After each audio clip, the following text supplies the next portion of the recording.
আল্লাহ মুহাম্মদুর রাসূলুল্লাহ সাল্লাল্লাহু আলাইহি ওয়াসাল্লাম বলেছেন, তোমরা 7টি ধ্বংসকারী বস্তু থেকে দূরে থাকো। কয়টি? 7টি ধ্বংসকারী বস্তু থেকে দূরে থাকো। যে 7টি বস্তু মানুষকে ধ্বংস করে, যে 7টি বস্তু মানুষকে জাহান্নামে ফুসায়, ওই 7টি বস্তু থেকে তোমরা মুক্ত থাকো। ওই 7টি বস্তু কি? যে 7টি বস্তু থেকে আল্লাহ রাসূল মুহাম্মদ সাল্লাল্লাহু আলাইহি ওয়াসাল্লাম বলছেন তোমরা 7টি মানে ধ্বংসকারী বস্তু থেকে তোমরা দূরে থাকো। সেই 7টি বস্তু কি সেটা আল্লাহ রাসূল মুহাম্মদ রাসূলুল্লাহ সাল্লাল্লাহু আলাইহি ওয়াসাল্লাম কোরআন আল্লাহ রাসূল মুহাম্মদ সাল্লাল্লাহু আলাইহি ওয়াসাল্লাম হাদিসের মধ্যে বলে গেছেন। আল্লাহ রাসূল মুহাম্মদ রাসূলুল্লাহ সাল্লাল্লাহু আলাইহি ওয়াসাল্লাম বলেন, এই যে তানিবুস সাবআল মাওয়াবিকাতি قالوا يا رسول الله وما هن قال الشرك بالله والسحر وقتل النفس التي حرم الله إلا بالحق وأكل الربا وآكل مال اليتيم والتولي يوم الزحوم وقذف المحسنات المؤمنات الغافلات। মুত্তাফাক আলাইহি। এই হাদিসটি মুসলিম শরীফে আছে, বুখারী শরীফের মধ্যে আছে। এই হাদিসের মধ্যে বিশ্বনবী কি বলছেন আমরা একটু এই হাদিসটা একটু আলোচনা করি। কি বলেন? এই হাদিসের মধ্যে বিশ্বনবী মুহাম্মদ সাল্লাল্লাহু আলাইহি ওয়াসাল্লাম 7টি ধ্বংসকারী বস্তুর ব্যাপারে বলছেন। 7টি ধ্বংসকারী বস্তু থেকে তোমরা মুক্ত থাকো, দূরে থাকো, কারণ এই 7টি বস্তু মানুষকে কি করে? ধ্বংস করে। এই 7টি বস্তু মানুষকে ধ্বংস করে, অথচ ওই 7টি বস্তু আমাদের সমাজে অহরহ। ওই 7টি ধ্বংসকারী বস্তুর সাথে আমরা কি জড়িত? আমাদের সমাজে, রাষ্ট্রে, এলাকায়, ইউনিয়নে, আমাদের বাড়িতে, ঘরের সব জায়গায় আছে। এই 7টি বস্তুর মধ্যে একটি বস্তু হলে যারা ইতিমের মাল খায়। আসেনি এরকম ব্যক্তি সমাজে? ইতিমের মাল ভক্ষণ করে আছে। এগুলো আমার 1 নম্বর আল্লাহর সাথে শিরক করা। যারা আল্লাহর সাথে শিরক করে ওই শিরককারী মানুষ, ওই শিরকি মানুষকে দুনিয়া থেকে ধ্বংস করে দেয়। 2 নম্বর সেহের, জাদু, বান টোনা, এগুলো আমাদের সমাজে নাই। কথা বলা আছে কি না? আমাদের সমাজে বাড়িঘরে সেহের, জাদু, বান টোনা আছে, আসেনি? একে অপরের জন্য জাদু করে, একে অপরের জন্য বান মারে, একে অপরের জন্য এভাবে খারাপ কাজ করে, মানুষকে কষ্ট দেয়, আসেনি? আছে। এটাকে সেহের বলা হয়, জাদু বলা হয়। এই জাদু সত্য, মিথ্যা নয়, বিশ্বনবীর হাদিসের দ্বারা প্রমাণ বোঝা যায়। 3 নম্বর ওয়াকাতলুন নফস, কোন প্রাণকে হত্যা করা। আল্লাতি হাররামাল্লাহু ইল্লা বিল হক, যেটাকে আল্লাহ তাআলা হারাম করেছেন হত্যা করা একমাত্র হক ব্যতীত, ইল্লা বিল হক ব্যতীত। সেটা আমি পূর্বের আয়াতের মধ্যে বলছিলাম, আল্লাহ রাসূল বলছেন। এরপর আরেকটি আছে ওয়াকলুল রিবা। ওয়াকিলুর রিবা, যারা সুদ বক্ষণ করে। কি করে? আসেনি আমাদের সমাজে সুদ আসেনি? কথা বলেন দেখা, সুদ নাই? আছে। প্রত্যেকটি ঘরে ঘরে সুদের ব্যবসা।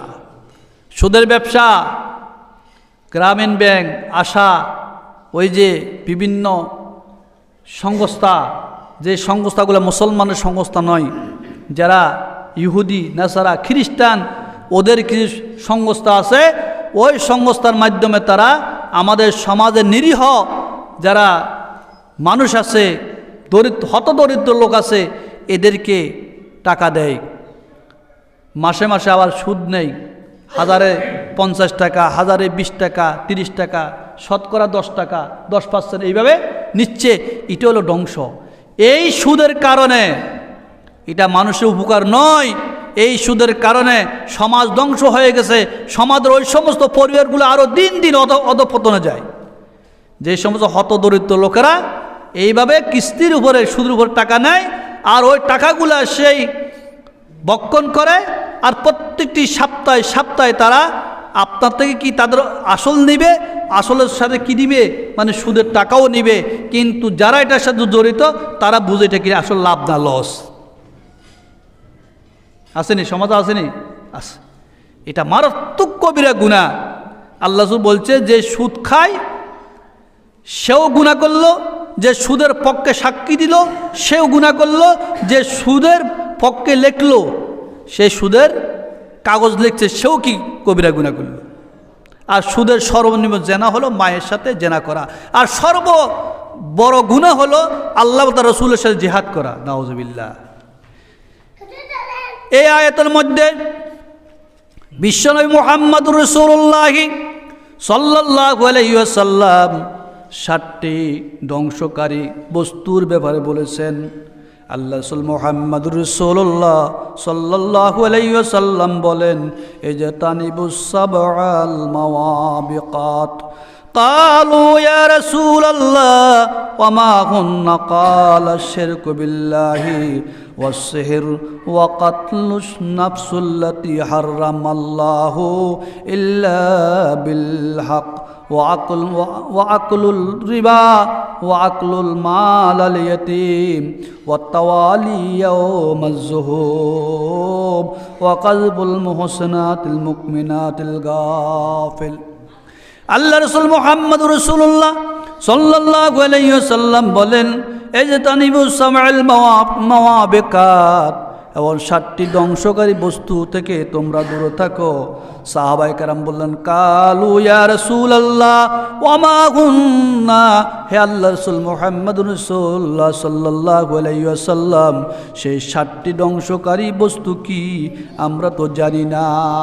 আল্লাহ নবী মুহাম্মদুর রাসূলুল্লাহ সাল্লাল্লাহু আলাইহি ওয়াসাল্লাম বলেন, ক্বালা শিরকু বিল্লাহ, 1 নম্বর আল্লাহর সাথে শিরক করা, 2 নম্বর অসিহির জাদু করা, 3 নম্বর কাতলুন নাফসুল্লাতি হারামাল্লাহ, ওই মানুষকে অন্যায়ভাবে হত্যা করা যা আল্লাহ হারাম করেছেন, ইল্লা বিল হক, এক হক ব্যতীত।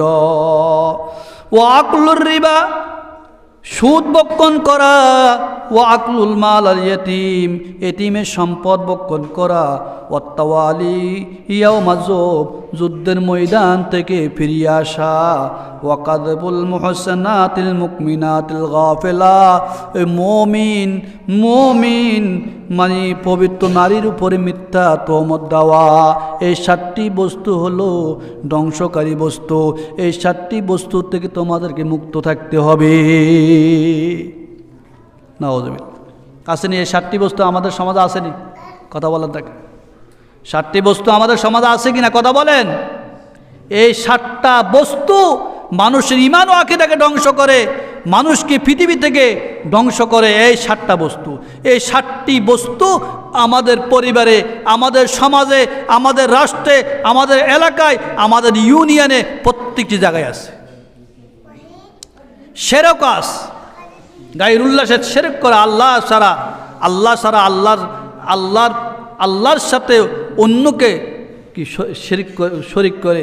আসেনি আমাদের দেশে কিছুদিন কয়েক বছর পূর্বে প্রত্যেকটি জায়গা প্রত্যেকটি ইউনিয়ন, জেলা থানা ভাস্কর্য স্থাপন করা হয়েছিল। ওই ভাস্কর্যের বিরুদ্ধে বাংলাদেশের ওলামায়ে কেরাম, নিরীহ আম জনতা, সাধারণ মানুষ, এরা সবাই যারা হকের পক্ষে, যারা অন্যায়ের বিরুদ্ধে, হকের বিরুদ্ধে যারা ছিল, তারাই কি সেই ভাস্কর্যের বিরুদ্ধে আন্দোলন করে সেটাকে এই দেশ থেকে নিপাত করেছিলেন। তাহলে বোঝা গেছে কি আল্লাহর কথা সত্য না মিথ্যা? কথা বলেন, সত্য না? এই মাস